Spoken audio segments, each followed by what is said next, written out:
طلاق کے معاملے میں کہا جاتا ہے کہ صرف مرد کو حق ہے طلاق کا، عورت کو نہیں ہے، یہ اسلام نے ظلم کیا ہے۔ نہیں بھائی، آپ نے اسلام کو پڑھا ہی کہاں؟ پڑھیے اسلام کو۔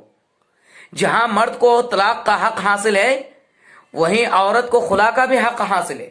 اسلام نے خلا کا بھی حق دیا ہے عورت کو۔ جس طریقے سے مرد کو طلاق کا حق حاصل ہے کہ اگر وہ عورت بد چلن ہے یا عورت کے ساتھ وہ رہ نہیں سکتے، ان کی زندگی نہیں گزر سکتی، تو وہ طلاق دے دے، عورت کو طلاق دینے کا مرد کو حق حاصل ہے، وہیں عورت کے لیے بھی حق حاصل ہے، عورت کو بھی حق حاصل ہے کہ اگر اس کا شوہر انہیں پریشان کرتا ہے اور ان کو وہ عورت ان کے ساتھ رہ نہیں سکتی، ان کو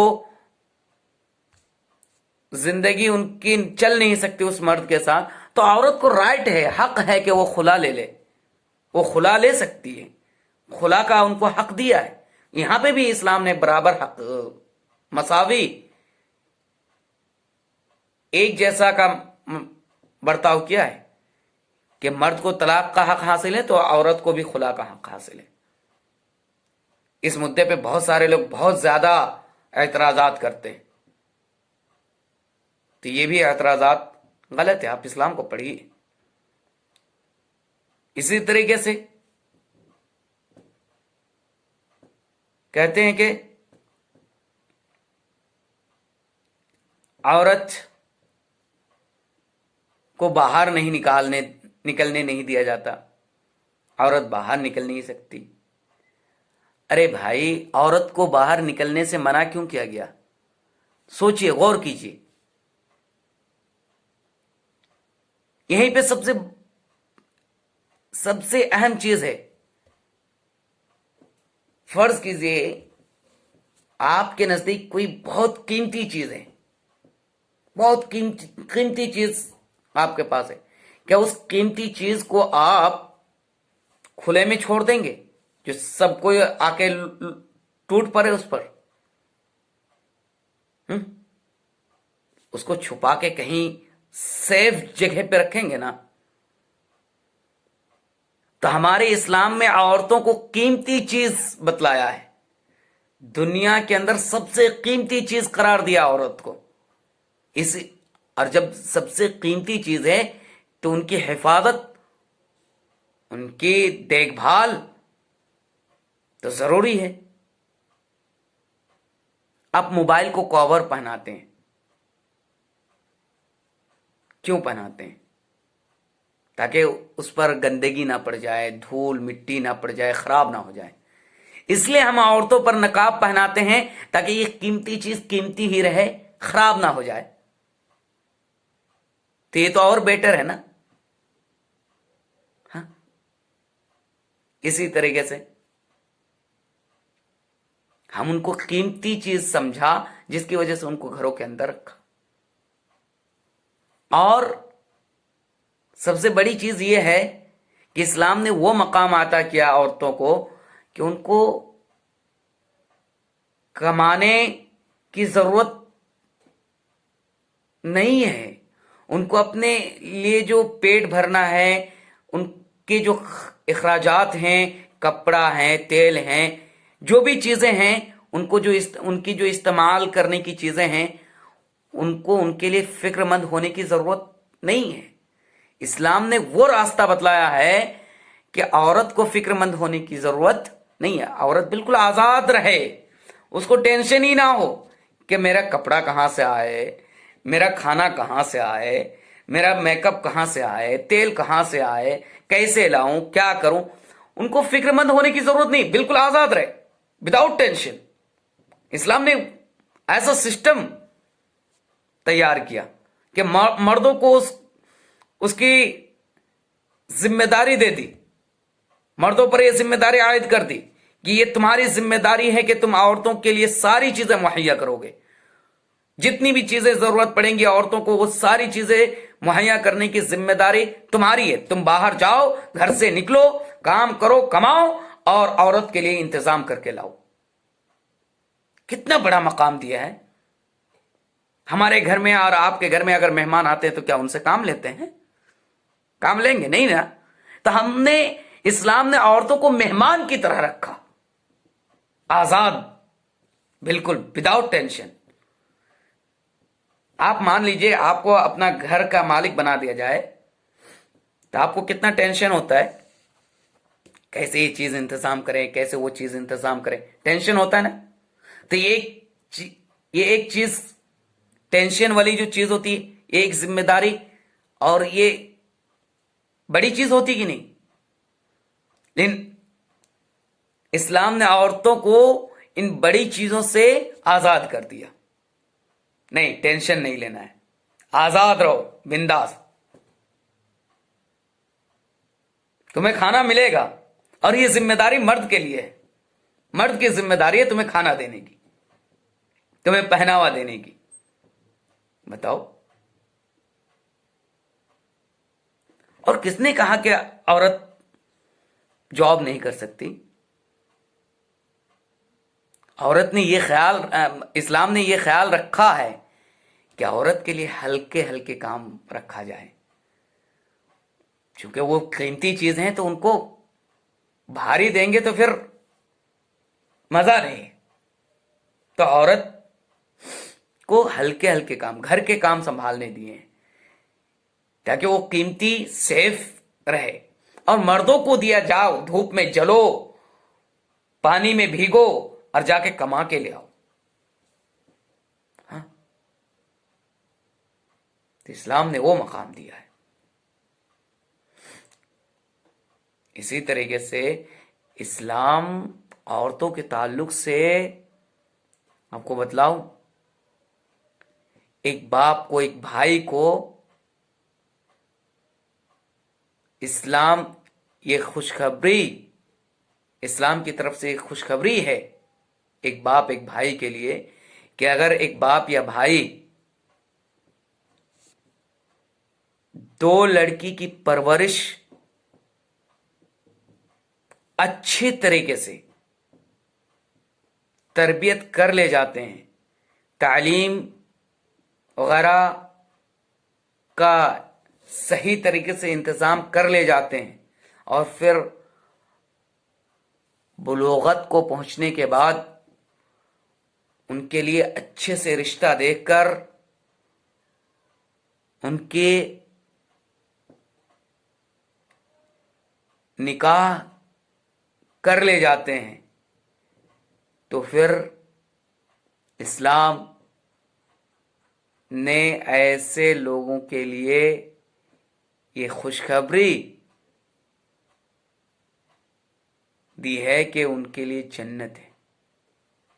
یعنی لڑکی کی پرورش اور تربیت کرنے پر جنت کی خوشخبری دی ہے. اب بتلائیے کتنا مقام دیا ہے عورت کا، عورت کو کتنا مقام دیا ہے اسلام نے.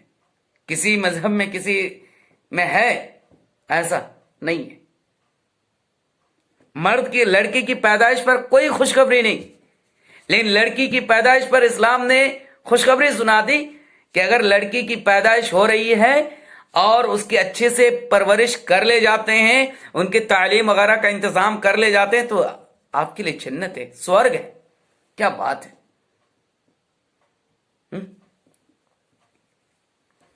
بھائیو، اسلام نے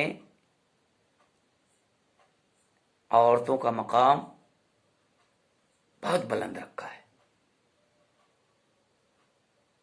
بہت بلند رکھا. اسلام میں عورتوں مردوں کے اندر کوئی ڈفرنس نہیں، دونوں کے اندر مساوی رکھا ہے، برابری رکھا ہے. بلکہ دیکھا جائے تو ہم اور آپ ڈفرنس کر رہے ہیں. جی، یہ جو ہم نے عورتوں کا دن متعین کیا ہے نا، یہ کس بات کی دلیل ہے؟ ذرا غور کیجئے. ہم نے جو یوم نساء رکھا، وومن ڈے رکھا، یہ کس بات کی دلیل ہے؟ تھوڑا غور کیجئے، دماغ میں زور ڈالیے تو آپ کو معلوم ہوگا کہ ہم نے ان کو ڈفرنس مانا. عورتوں کو ہم نے الگ مانا، مردوں کو اپنے الگ مانا، اسی لیے تو ان کے لیے دن کو متعین کیا. اسلام نے کوئی دن متعین نہیں کیا. اس کے مطلب ہے کہ سب برابر ہے، عورت مرد سب برابر ہے. جو مرد کے لیے ہے وہی عورت کے لیے بھی ہے. یعنی کہ اسلام برابری کرتا ہے نہ کہ ڈفرینس کرتا ہے. ہم اور آپ نے ڈفرینس کر دیا. اور یہ دن کا فکس کرنا یہ عورتوں کے نام پر، گویا کہ یہ اس بات کی دلیل ہے کہ آپ عورتوں اور مردوں کے درمیان تفریق کرتے ہیں. اور عزت کی بات جہاں تک کریں، رسپیکٹ کی بات جہاں تک کریں، تو آپ کو بتاؤں کہ اسلام نے پہلے ہی سے، آج سے تقریباً 1450 سال پہلے ہی یہ تعلیم دی ہے کہ عورتوں کی عزت کی جائے، ان کی رسپیکٹ کی جائے. ماں کے قدموں کے نیچے جنت جو بتلایا ہے، کیوں بتلایا ہے؟ یہی کہ ان کی رسپیکٹ کریں گے، ان کی عزت کریں گے تو آپ کو جنت ملیں گی، آپ کو سورگ نصیب ہوگا. اور اگر آپ ان کی عزت نہیں کریں گے، ان کی ذلت کریں گے، ان کی رسوائی کریں گے، ان کی بات نہیں مانیں گے، تو کیا ہوگا؟ نرک جہنم. تو اسلام نے تو عزت کرنے کی، رسپیکٹ کرنے کی تعلیم پہلے سے دی ہے. اور اہل اسلام عورتوں کی عزت اور رسپیکٹ، یہ تو رسپیکٹ ہی ہے، عزت ہی ہے کہ اس کو گھروں کے اندر بیٹھا کے رکھیں اور مرد حضرات جائے کام کرنے. یہ تو عزت ہی اور رسپیکٹ ہی ہے. ہاں، کہ ان کو پردے میں رکھیں. کیسے آپ کہہ رہے ہیں کہ عورتوں پر ظلم ہے؟ یہ ظلم نہیں ہے، بلکہ یہ عزت ہے. کیا آپ سے میں سوال کرتا ہوں، کیا عورتوں کی عزت یہی ہے کہ عورت سڑکوں میں جائے اور چاروں طرف سے درندے آ کے اسے نوچے؟ ہاں؟ یہ عورت کی عزت ہے؟ آپ راستے میں ہیرا پھینک دیں، ڈال دیں، سونا ڈال دیں، کیا کریں گے؟ چاروں طرف سے لوگ آئیں گے نا، ٹوٹ پڑیں گے نا اس میں.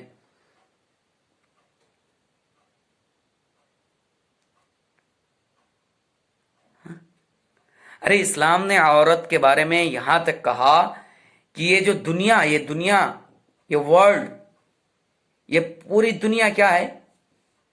مال و متاع ہے. مال و متاع، ساز و سامان. اور ان پوری دنیا کے اندر جو ساز و سامان ہے، ان ساز و سامان میں سب سے بہتر، سب سے قیمتی چیز کون سی چیز ہے؟ وہ عورت ہے. اسلام نے کہا کہ وہ عورت ہے.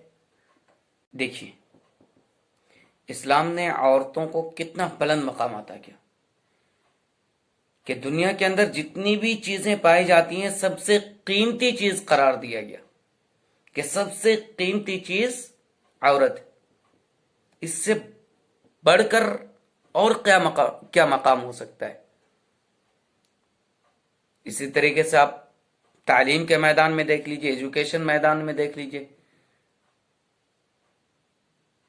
جہاں اسلام یہ کہتا ہے کہ مرد تعلیم حاصل کرے، وہیں عورت کو بھی اجازت ہے،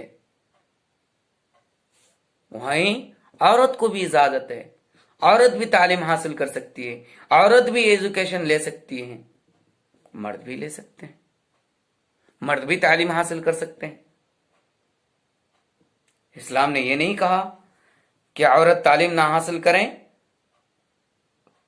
صرف مرد تعلیم حاصل کریں. نہیں، ایجوکیشن، حصول علم دونوں کے لیے ضروری ہے، دونوں کے لیے. اور اس کی مثال آپ دیکھ سکتے ہیں، کتنی صحابیات ہیں جو روایت کرتی ہیں اللہ کے رسول کے حدیث کو، بیان کرتی ہیں. تو جب وہ اللہ کے رسول کے حدیث کو بیان کرتے ہیں، اس کا مطلب انہوں نے اللہ کے رسول سے تعلیم لی، ایجوکیشن لی. تو اسلام کسی بھی میدان میں یہ نہیں کہتا کہ